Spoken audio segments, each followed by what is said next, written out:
Hello, Cards. I'm here to talk to you about the next week's schedule. Spring sports start on Monday. Sign up before it's too late. Grade check is also starting this week.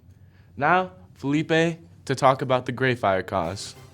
Hey Cardinals, sparks from a faulty security light had caused the Grire fire. I had the opportunity to interview and talk to DNR Representative Thomas Kyle Millward about the Grire fire. We talked about, obviously, the cause and the pending litigations against Inland Power and the process of the investigation.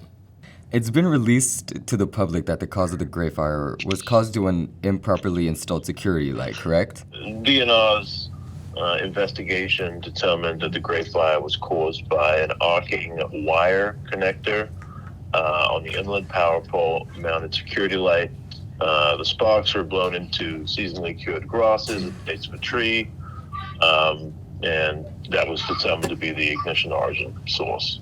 Because of the causes now, Inland Power is facing some pending litigations. How would the report that was made contribute to what Inland Power is now currently facing? Up to this point, there has been no decision made at an agency level about litigation. Standard operating procedure for a high dollar fire like this is to get a fire investigator out to it as quickly as possible, which happened in this case. Same day dispatch is really important. The investigator begins putting together a report by looking at the available indicators, beginning to identify people in the vicinity that may have information or been potential witnesses.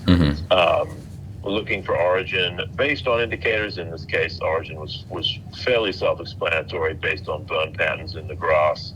And then once that origin has been determined, looking for those ignition causes in the surrounding area. Once that's done, the sort of process moves into more sort of long-term stuff. Are they going to be held liable? A large private class action lawsuit is underway but is yet to be determined if a lawsuit from the state will ensue. Back to you, Michael. Now, Dylan to talk about Black History Month. It's Black History Month, so let's take a quick look back at the brief history of this annual observance.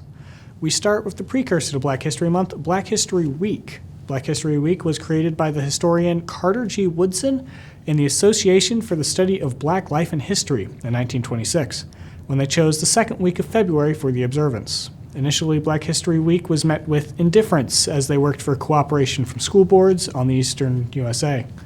In 1929, Black History Week was acknowledged by most of the schools in states with large black populations, after being helped by churches and mainstream black news. Throughout the 1930s, though, Black History Week acted as a counter to the South's lost cause myth by keeping people informed of history. In the next decades, Black History Week would gain popularity until it was celebrated by most of the country. In 1970, Black History Month was proposed by black students and teachers at Kent State University, the first Black History Month being celebrated on campus only a year later. It only took 6 years until Black History Month was celebrated by the entire country when at the time President Henry Ford officially recognized it.